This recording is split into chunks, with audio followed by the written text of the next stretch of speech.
c'est Margot et aujourd'hui je suis enfin en vacances. J'en profite donc pour vous tourner une nouvelle vidéo et cette fois-ci ce sera une nouvelle review puisque ça y est, j'ai enfin terminé Me Before You de Jojo Moyes paru dans les éditions Penguin. Ce roman est également paru en français sous le nom de Avant toi, donc toujours par Jojo Moyes, logique, dans les éditions Milady.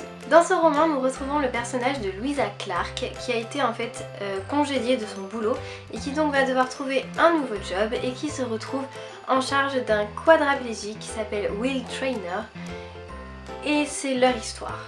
Nous apprenons que Will a un plan qui consiste en fait à mettre fin à ses jours tout simplement en Suisse, là où c'est légal. Et quand Louisa va l'apprendre, elle va essayer de tout faire pour le faire changer d'avis. C'est donc à peu près l'histoire générale de ce roman qui semble comme ça pas très gai et qui, j'avoue, ce n'est pas un roman très gai non plus.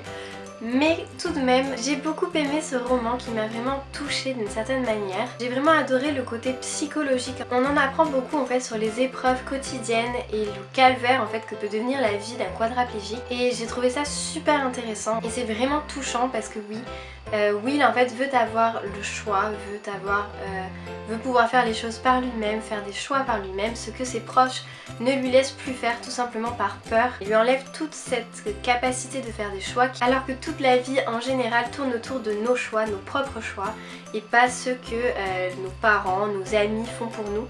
Et j'ai trouvé ça super intéressant ce côté-là. Je sais pas si je suis très claire, c'est un peu compliqué à expliquer.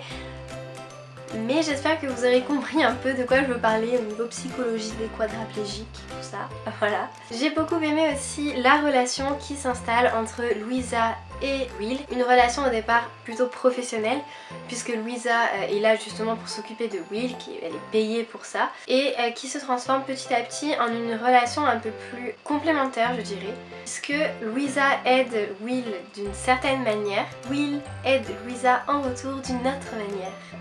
C'est beau. Et j'ai trouvé leur relation vraiment finalement différente des autres romans que j'ai pu lire, puisque c'est quand même pas très courant de voir une histoire d'amour entre une jeune femme et un homme quadraplégique qui donc ne peut rien faire par lui-même. Louisa a toujours eu une vie assez banale, même très banale, puisque voilà, elle n'est jamais sortie finalement de sa ville, la ville où elle a grandi. Elle vit toujours chez ses parents à 27 ans malgré le fait qu'elle ait un copain. Elle n'a pas vécu de grands voyages ou de grandes expériences, rien du tout.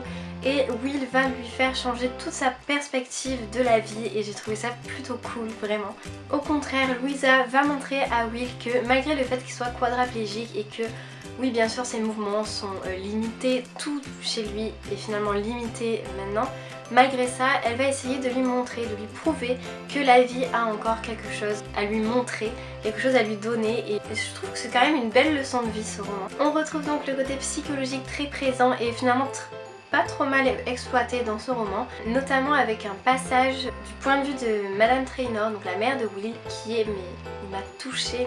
La première larme que j'ai versée dans ce roman, c'est le passage du point de vue de Madame Trainer et ceux qui ont lu le livre, je pense que vous comprendrez. J'ai eu beaucoup de mal, voilà. On a donc vraiment deux côtés vraiment opposés entre Louisa qui a toute sa vie devant elle pour en profiter et qui n'en profite absolument pas, et Will qui en profitait à mort, un maximum, et qui finalement ne peut plus du tout en profiter. On a vraiment deux personnages vraiment complémentaires et ouais, j'ai vraiment kiffé cette histoire. Pour ce qui est des personnages, je les ai beaucoup aimés. J'ai beaucoup aimé le personnage de Louisa. J'ai vu quelques avis négatifs sur ce personnage et je ne comprends pas vraiment pourquoi en fait. Enfin, personnellement je l'ai quand même beaucoup aimé puisque je l'ai trouvé très vrai, je sais pas pourquoi, mais j'ai trouvé ce personnage assez rafraîchissant finalement. Un personnage qui, voilà, qui pourrait être chacun de nous finalement, parce que voilà, on n'a peut-être pas tous eu une grande vie, de grandes expériences, de grands voyages. Et elle nous ressemble un peu, enfin en tout cas moi je trouve qu'elle me ressemble un peu et j'ai beaucoup aimé ce personnage, son côté un peu extraverti et à la fois très fragile, son courage qu'elle a, le fait qu'elle veuille à tout prix changer les idées de Will, qu'elle essaye de trouver à chaque fois une nouvelle activité, une nouvelle chose à découvrir.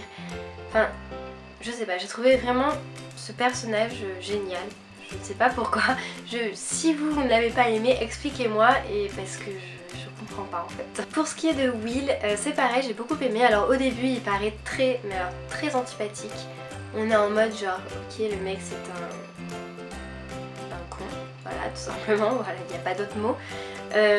Mais d'un autre côté on a un côté très touchant de sa personnalité. On voit que il a tout perdu, qu'il n'a plus rien qui ne l'intéresse dans la vie. Et on va le voir renaître petit à petit aux côtés de Louisa et j'ai trouvé ça vraiment, vraiment chouette. Le fait aussi que tout tourne autour de ce personnage, même si on ne suit pas sa pensée, il est quand même le personnage central de l'histoire. Et on sait très bien en fait quand on commence le livre que la fin sera finalement dans tous les cas le choix de Will et on ne peut pas faire autrement dans tous les cas. Et je trouve ça super intéressant. Les personnages secondaires sont aussi plutôt bien trouvés je trouve. Ce que j'ai bien aimé en fait c'est qu'on retrouve dans chaque personnage une position différente face à l'histoire de Will et une perspective vraiment différente, voilà. On retrouve aussi bien le côté du père et de la mère de Will, directement touché par son histoire. On a également le petit copain de Louisa qui lui est touché autrement puisque c'est par le biais de sa petite amie tout simplement. On a également le côté de la sœur de Louisa qui essaye de la comprendre et de l'aider, même si elle m'a un petit peu énervée. J'ai pas trop aimé ce personnage, mais bon passons. Je les ai tous trouvés intéressants à leur façon et j'ai trouvé ça cool de savoir comment ils réagissaient face à ce drame qui se joue finalement devant leurs yeux. Pour ce qui est de l'écriture, c'est une écriture finalement très poignante puisque voilà, elle m'a fait verser des larmes plusieurs fois, il faut le dire, voilà, j'ai un peu pleuré quand même en lisant ce livre. Mais cependant, un petit bémol, c'est que j'ai quand même parfois trouvé quelques longueurs. Il m'a manqué parfois quelque chose, je ne sais pas, j'avais l'impression que ça n'avançait pas vraiment. D'ailleurs, j'ai eu un peu du mal à le terminer, même si j'ai beaucoup aimé l'histoire vraiment. Mais je ne sais pas, pour moi il m'a manqué un petit quelque chose. J'ai cependant trouvé original le fait que de temps en temps, un des chapitres était sous le point de vue d'un autre personnage. Je trouvais que ça apportait un petit plus à l'histoire. Un dernier petit bémol que je mettrais, c'est le fait que finalement, Will Traynor est un personnage donc, super intéressant, on est d'accord, mais c'est un peu le cliché du personnage beau et riche. Donc ça m'a un peu gênée ce côté-là, parce que je me suis dit que finalement, si Will Traynor n'avait pas été si attirant, ou s'il n'avait pas été riche, tout simplement il n'y aurait absolument pas d'histoire. Et j'ai trouvé ça finalement dommage. Je trouve que dans les romans, on ne dépasse peut-être pas assez les clichés. Donc oui, on a une jolie histoire d'amour et on a une jolie histoire touchante, poignante. Mais voilà, c'est toujours les mêmes schémas. On a toujours le mec qui est beau et riche. C'est donc un des seuls petits bémols que je mettrais à ce livre, voilà. C'est qu'il dépasse pas non plus réellement les clichés. Il fait quand même une belle avancée je trouve, parce que voilà, ce n'est pas quand même un sujet courant dans les romans. Mais je pense que ça aurait gagné si Will Traynor n'avait pas été si beau que ça. Bon, à la limite il peut être riche parce que sinon ils auraient peut-être pas engagé Louisa, mais voilà, peut-être un petit peu moins cliché, ça aurait été plutôt pas mal. Donc malgré ça, j'ai quand même beaucoup aimé ce roman que je vous conseille vivement. Prévoyez tout de même un paquet de mouchoirs à côté de vous au cas où vous pleurez un petit peu, parce que je pense que c'est obligatoire. Une dernière bonne raison de lire ce livre est le fait que son adaptation cinématographique sort le 22 juin 2016 au cinéma.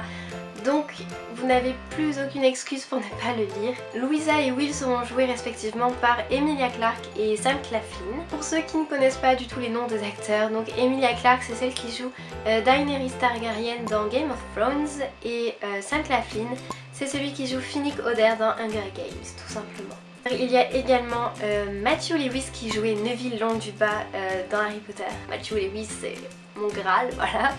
Et Matthew Lewis jouera donc Patrick, c'est le petit ami de Louisa. On ne le voit pas beaucoup et c'est pas un personnage très sympathique dans le livre, mais quand même il y a Matthew Lewis, donc ça vaut le coup. Voilà donc pour cette review qui j'espère vous aura donné envie de découvrir ce roman qui m'a beaucoup touchée. Dites-moi si vous l'avez lu aussi, si vous a plu ou non comme d'habitude. Vous pouvez toujours me retrouver sur les réseaux sociaux comme Facebook, Twitter ou Instagram. D'ailleurs, une de mes abonnées m'a gentiment fait remarquer que mon lien Facebook ne marchait absolument pas, donc j'ai changé tout ça. Vous pouvez maintenant vous rendre sur ma page Facebook qui est régulièrement mise à jour mais qui est un peu vide pour l'instant parce que j'ai pas grand monde d'abonnés à ma page Facebook. Du coup n'hésitez pas à venir liker ma page Facebook si vous voulez avoir toutes les actualités de mon blog ou de ma chaîne. Vous pouvez toujours retrouver mon blog en barre d'infos et moi je vous retrouve très vite pour de nouvelles vidéos. Bye. Coucher d'une manière assez touchante. J'ai beaucoup aimé... Cette phrase ne peut pas passer. Non, tu ne passeras pas. Non. Ah, c'est compliqué. Je blablatère. Je blablatère. Du maire et de la paire. Ah, du maire et de la paire, voilà. J'échange le féminin, le masculin maintenant. Je ne sais pas pourquoi.